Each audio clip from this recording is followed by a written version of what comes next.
بسم اللہ الرحمن الرحیم۔ السلام علیکم محترم ناظرین۔ انسان پر بیماریاں، پریشانیاں اور مصیبتیں کیوں آتی ہیں؟ ہم انسانوں پر مصیبتیں کب اور کیوں ہوتی ہیں؟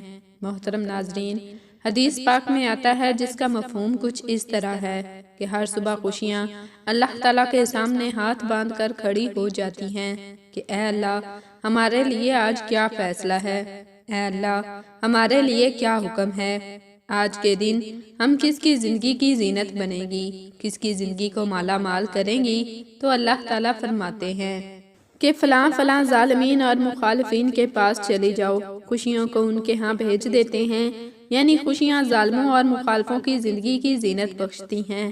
اس کے بعد فاقے، مصیبتیں، پریشانیاں اور غم وغیرہ باقی رہ جاتے ہیں۔ اللہ تعالیٰ فرماتے ہیں کہ اچھا، تم میرے پیاروں کے پاس چلے جاؤ، میرے پسندیدہ لوگوں کے پاس چلے جاؤ۔ حدیث پاک میں آیا ہے کہ جس بندے کو اللہ اور اس کے رسول سے محبت ہو، اس پر پریشانیاں اس طرح آئیں گی جیسے پانی ڈھلوان کی طرف تیزی کے ساتھ چلتا ہے۔ نیکی اور دینداری کی زندگی میں یہ پریشانیاں تو آتی ہیں۔ اللہ پاک فرماتا ہے کہ جب میں کسی بندہ پر رحم کرنا چاہتا ہوں تو اس نے جس قدر گناہ کیے ہوتے ہیں ان کے بدلے میں اس کو بیمار کرتا ہوں اور اس کے گھر پر مصیبت نازل کرتا ہوں اور اس کی روزی تنگ کرتا ہوں تاکہ اس کے گناہ کا کفارہ ہو جائے۔ پھر اگر کچھ گناہ باقی رہ گئے تو موت کے وقت اس پر سختی کرتا ہوں، یہاں تک کہ جب وہ میرے پاس آتا ہے تو گناہوں سے ایسا پاک اور صاف ہو کر آتا ہے کہ گویا اسی دن ماں کے پیٹ سے پیدا ہوا ہے۔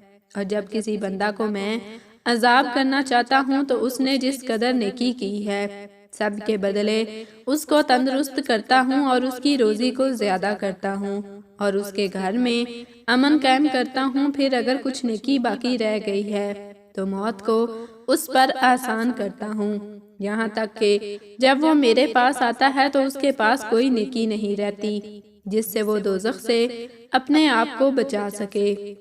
ایک شخص حضرت علی کرم اللہ وجہ الکریم کی خدمت میں پیش ہوا اور کہنے لگا، یا علی، آپ رضی اللہ تعالیٰ عنہ فرماتے ہیں کہ اللہ تعالیٰ نے زمین پر ہزاروں نعمتیں انسانوں کے لیے پیدا کی، تو یہ دکھ تکلیف اللہ تعالیٰ نے کیوں پیدا کیے؟ تو حضرت علی کرم اللہ وجہ الکریم نے فرمایا، اے اللہ کے بندے، شکر کرو کہ اللہ تعالیٰ نے دکھ کو پیدا کیا۔ اللہ تعالیٰ کی عظیم نعمتوں میں سے ایک نعمت دکھ ہے۔ تو وہ شخص کہنے لگا، یا علی، دکھ بھی نعمت ہے؟ تو علی کرم اللہ وجہ الکریم فرمانے لگے، اے شخص، دکھ انسان کو مضبوط بناتا ہے اور خوشیاں انسان کو کمزور کرتی ہیں۔ اللہ تعالیٰ جس انسان کو نوازنا چاہتا ہے، عظیم مقام دینا چاہتا ہے، تو اسے دکھ، تکلیف اور درد کی راہ بخشتا ہے تاکہ وہ مضبوط بن کر اتنا سیکھ لے کہ اپنی منزل تک پہنچ سکے۔ یاد رکھنا، انسان کا دکھ انسان کو سکھانے کے لیے ملتا ہے، لیکن افسوس تو یہ ہے کہ انسان اس دکھ کی وجہ سے روتا رہتا ہے۔ انسان دکھ اور درد کی وجہ سے کتنا بھی روتا رہے لیکن ختم نہیں ہوگا، کیونکہ دکھ انسان کو رلانے کے لیے نہیں بلکہ انسان کو سکھانے کے لیے آیا ہے۔ جب تم اس دکھ سے سیکھ لوگے جو وہ تمہیں سکھانا چاہتا ہے تو تمہارا دکھ خود بخود ختم ہو جائے گا۔ حضرت سیدنا ابو سعید خدری رضی اللہ تعالیٰ عنہ بیان کرتے ہیں کہ رسول اللہ صلی اللہ علیہ وسلم نے ارشاد فرمایا، حضرت موسیٰ علیہ السلام نے کہا، اے میرے رب، تو اپنے مومن بندے کو دنیا میں غربت زدہ اور تنگ حال بنا دیتا ہے۔ اتنے میں حضرت موسیٰ علیہ السلام کے لیے جنت کا دروازہ کھول دیا گیا اور وہ اس کی طرف دیکھنے لگے۔ پھر اللہ تعالیٰ نے کہا، اے موسیٰ، یہ جنت میں نے اسی مومن کے لیے تیار کی ہے۔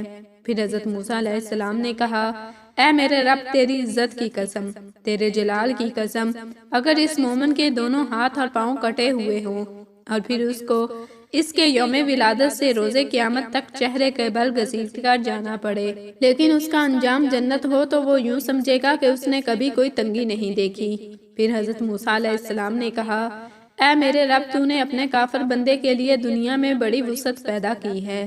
اتنے میں حضرت موسیٰ علیہ السلام کے لیے جہنم کی طرف سے ایک دروازہ کھولا گیا اور ان سے کہا گیا، اے موسیٰ علیہ السلام، یہ جہنم اسی کافر کے لیے تیار کی ہے۔ حضرت موسیٰ علیہ السلام نے کہا، اے میرے رب، تیری عزت و جلال کی قسم، اگر اس کو اس کے یوم تخلیق سے روز قیامت تک پوری دنیا دے دی جائے لیکن اس کا انجام یہ ہو تو وہ یوں سمجھے گا کہ اس نے کبھی کوئی بھلائی نہیں دیکھی۔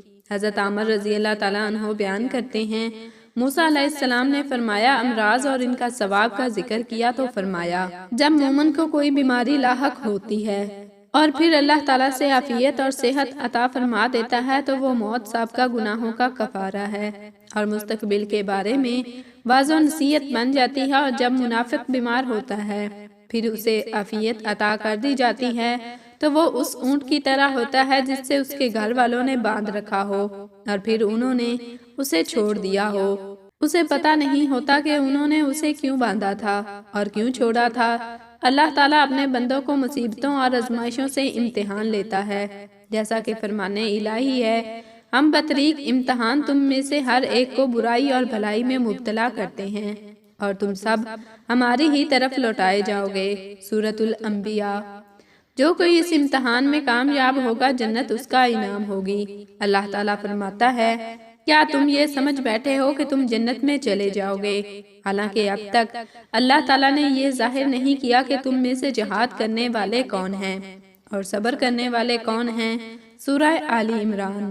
یہ تو مسلمان کے ایمان کا جز اور حصہ ہے کہ وہ یقین رکھے ہر چیز جو اللہ تعالیٰ اپنے بندے کے لیے منتخب کرتا ہے، برائی یا بھلائی، خوشی یا غم، سب بندے کے فائدے کے لیے ہی ہیں۔